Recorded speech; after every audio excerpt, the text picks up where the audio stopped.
ભક્ત મુખ રાગતા જમકા તૂટે જંગ, દુઃખ જાયા દેહટણા રંગ ટૂંકી બજરંગ.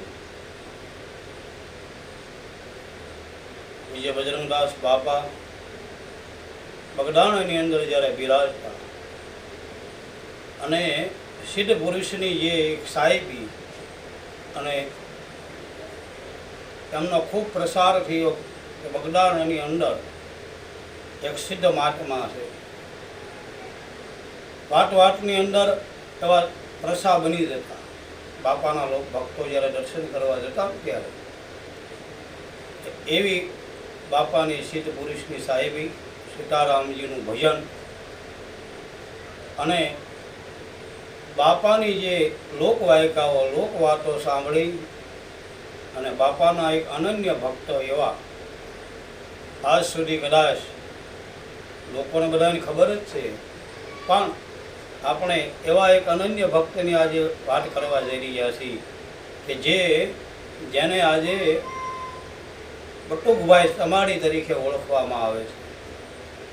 મૂળ ગોહિલ દરબારના ડિગ્ર્યા, ગોહિલ ગંગાજળિયા પરંપરા, મુરલીધર ભગવાન જેમના ઈષ્ટદેવ, એમનું મૂળ નામ આખું હતું મૂળરાજસિંહ મેરામણસિંહ ગોહિલ. એ બટુકભાઈ ઉર્ફે બટુકભાઈ અવારનવાર બાપાના દર્શને જતા. એક સિદ્ધ મહાત્મા છે એવો ખ્યાલ એમને આવેલો. એમાં એક દિવસ બરાબર બાપાના દર્શને બટુકભાઈ ગયા. 5 જણા બેઠેલા અને બાપાએ ચા બનાવરાવી. બાપામાં એક ખાસિયત હતી કે ચા કોઈ ભક્તજન બનાવે પણ ચા ખાંડ બજરંગદાસ બાપા પોતે નાખી દે અને પછી ભક્ત જે હોય એને ઉકાળવાની આવે. ઘણા ભક્તો હતા ત્યાં, રવિ દાદા, ટપુ દાદા, શિયાળ કરીને કોળી ભક્ત, કાળીદાસ બાપુ, ગોંડલિયા, આ બધા અવારનવાર બાપાની પાસે બેઠેલા અને બેઠેલા જ હોય સાંજ સવાર, અને કોઈ પણ આવે તો ચા પાણી બનાવે. એ 5 જણા બેઠેલા અને બાપાએ ચા કરાવી. બટુકભાઈ પણ ત્યાં બેઠેલા છે. ચા આમ તૈયાર છે, ચા આપવાની તૈયારી થઈને 50 માણસ આવી. 50 માણસ આવ્યું અને ટપુ દાદા શિયાળ ચા આપતા હતા. એ 5 જણાની ચા હતી, પણ બાપાએ આજ્ઞા કરી કે વાલા, હવે આ બધાએ મહેમાન આવ્યા છે, એમને ચા પાવ. અને 5 જણાની ચા કરાવેલી અને ટપુ દાદા શિયાળને બાપાએ આજ્ઞા કરી. એ ચા વેચાવા લાગી. 50 થી 60 જણાએ ચા પીધી, પણ કેટલીની અંદર ચા ખૂટી નહીં. આ જે પરસો ગણો તો પરસો, અને કાંઈ રીઢી સીધી ગણો બાપાની તો એ બાપાનો પ્રતાપ. 60 જણાએ ચા પીધી પણ કેટલીમાં ખૂટી નહીં. અને આ દ્રશ્ય જ્યારે બટુકભાઈએ જોયું કે આ કોઈ મહાપુરુષ છે, સિદ્ધ મહાત્મા છે, નહીંતર 5 જણાની ચા કરાવી અને 50 જણાને પાય. મનોમન સદગુરુ ધારી લીધા એણે કે હવે આ સંતની આજીવન સેવા કરવી, આને છોડવા નહીં. અવારનવાર બાપાની પાસે જાય. આજ પણ જે બાપાએ 5 જણાની ચા કરી અને 50ને પાયેલી, એ 3ની કીટલી આજ પણ હયાત છે. બગદાણા દર્શન કરવા જાવ તો ત્યાં બટુકભાઈ અવારનવાર પછી ભક્તિ લાગી ગઈ બાપાની કે આ મહાત્માને છોડવા નહીં. અવારનવાર દર્શને જાય, બાપાની સેવા કરે. બાપાએ આજ્ઞા કરી, વાલા, આ ગામમાં રહેવાય નહીં. હવે આ ઉઘડતો યુગ છે તો મુંબઈ ગયો જા, મારો આશીર્વાદ છે. બટુકભાઈ બાપાની આજ્ઞાથી મુંબઈ ગયા. ખૂબ સુખ થયું, ધંધા રોજગારી ખૂબ મળી અને ખૂબ સુખી થયા. પછી અવારનવાર બાપાને ત્યાં આવે, ગુરુ પૂનમ હોય તો એ ભલે, અને અવારનવાર બાપાના દર્શને આવતા અને ત્યાં આવી અને જે કાંઈ યથાશક્તિ વાપરતા પૈસા. બાપાની હાજરીમાં એણે ખૂબ સેવા કરી. એમાં ઈસવીસન 1974નો મારે જે પ્રસંગ કહેવો છે કે બટુકભાઈ આવ્યા ગુરુ પૂનમનો સમય ગુરુ પૂર્ણિમા એ વર્તમાન આવી રહી છે આ વર્ષે પણ. એવી જ રીતે ગુરુ પૂર્ણિમા આવેલી અને બટુકભાઈ સાથે મંદુભાઈ મરાઠી ઘણા ભક્તજનો બગદાણા આવ્યા. કરેણેવાળા ઓટલે બાપા બેઠેલા. 14 દિવસે બટુકભાઈ બધા આવ્યા ભક્તો.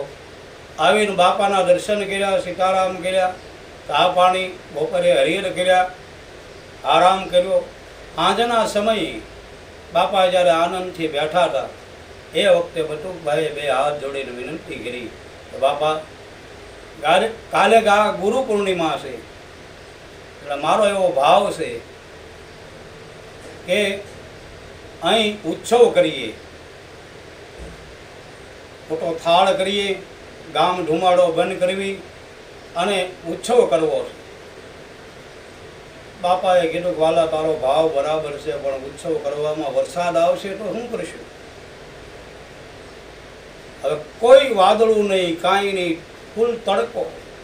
બટુકભાઈએ વિનંતી કરી કે બાપા આ કાંઈ વાતાવરણ છે નહીં અને એવું કાંઈ થશે નહીં અને મારો આવો ભાવ છે.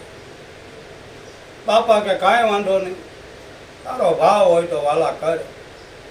અને એ વખતે બટુકભાઈએ નજાકા પતાકા બાંધ્યા અને ભાવનગરથી બધું મગાવ્યું, મોટું ભોજન મનાવડાયું, ગામ ધુમાડાનું આયોજન કર્યું અને બરાબર આમ આરતી પૂજા થઈ, બપોરે થાળ થયો. બટુકભાઈ બોરીવલીની અંદર એ સમયે ત્યાં મુંબઈ નિવાસ કરતા અને બોરીવલીની અંદર સુપ્રસિદ્ધ ભજનિક એવા કાનદાસ બાપુનો આશ્રમ, એટલે કાનદાસ બાપુની સાથે પણ એમને સંબંધ, એટલે કાનદાસ બાપુના ભજન ગોઠવેલા. કાનદાસ બાપુને આમંત્રિત કરેલા. કાનદાસ બાપુ પણ બગદાણા આવ્યા. એ બપોરનો સમય અને કાંઈ હતું નહીં. એમાંથી બાપા બોલ્યા કે વાલા વરસાદ આવશે તો શું કરશું? જેનું પ્રકૃતિ માટે શાસન છે પ્રકૃતિની ઉપર, એવા સાધુ પુરુષ. કાંઈ હોય નહીં પણ એ બોલ્યા એટલે થાય. પ્રકૃતિની ઉપર બાપાનું શાસન. એ બપોરનો સમય થયો, વાદળો બંધાણા, કડાકા ભડાકા થવા મળ્યા અને ધોધમાર વરસાદ વરસ્યો. રાત્રિના 8 વાગ્યા સુધી બંધ ન થયો અને એ બધો ઉત્સવ વેર વિખેર થઈ ગયો. પછી બધું ભોજન કરાવ્યું, રાંધ્યું, વરે પાડ્યું. બાપાએ કીધું કે વાલા મેં તને નહોતું કીધું કે વરસાદ આવશે તો શું કરશું?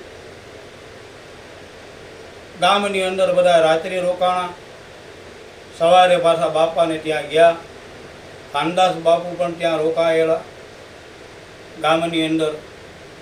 સવારે ગયા, બાપા આનંદથી બેઠેલા. વરસાદ 2 વાગે રાત્રિએ રહી ગયેલો અને નક્કી કર્યું કાનદાસ બાપુએ કે બાપાને રાતે ભજન સંભળાવ્યા નથી અને સંભળાવ્યા નથી, પણ હવે ભજન કરવા જ આવ્યા છે તો બાપાને મારે સંતવાણી તો સંભળાવી. કે બાપા કરેણેવાળા ઓટલે બેઠેલા, બધા ભક્તજનો બેઠેલા. સવારની અંદર કાનદાસ બાપુએ ભજનની બેઠક કરી, સંતવાણી ચાલુ કરી. એક પછી એક સંતો મહાત્માના ભજન ગાવા લાગ્યા. 2 સોહર એટલે 8 ભજન જ્યારે કાનદાસ બાપુએ ગાયા, બાપા અતિ આનંદિત થયા અને કહ્યું, કાનદાસ કે હા બાપા, આ ભજનમાં રાગ રાગણી કેટલા? એ વખતે કાનદાસ બાપુએ કીધું કે બાપા એમ કહેવામાં આવે છે કે 18 રાગ અને 18 રાગણી એટલે 36 રાગ રાગણી કહેવામાં આવે છે. જે આગળના મહાપુરુષો કહીને ગયા છે એના આધારે હું તમને કહું છું કે 36 રાગ રાગણી. અને એ વખતે બજરંગદાસ બાપાએ કીધું કે વાલા 38મો રાગ આવડે છે તને? 38મો રાગ આવડતો હોય તો એ રાગમાં ભજન ગા.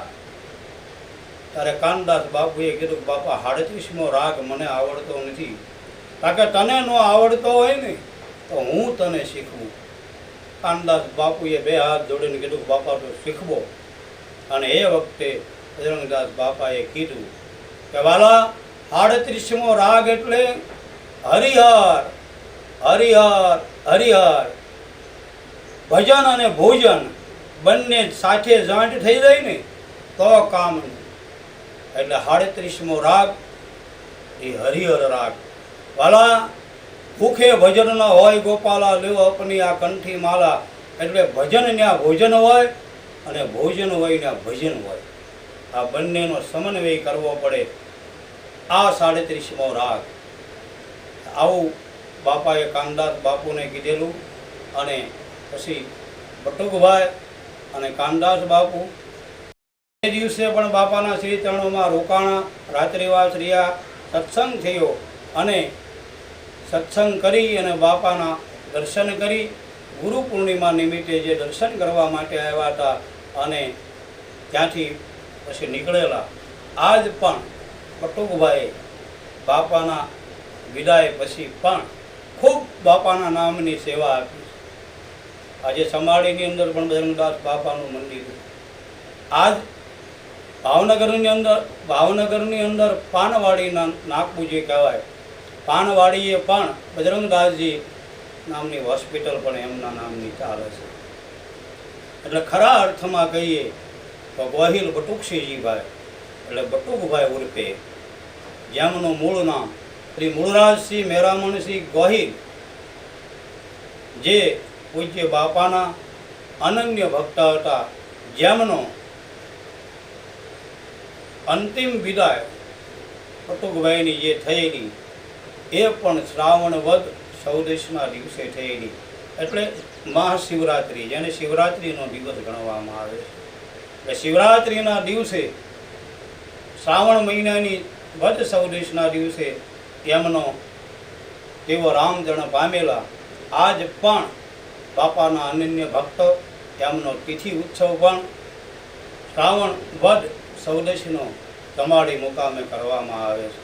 એટલે એક બાપાના અનન્ય સેવક એવા શ્રી બટુકભાઈ ઉર્ફે શ્રી મૂળરાજસિંહ મેરામણસિંહ અને પૂજ્ય બાપા બજરંગદાસ બાપાના વંદન. જય સિયારામ.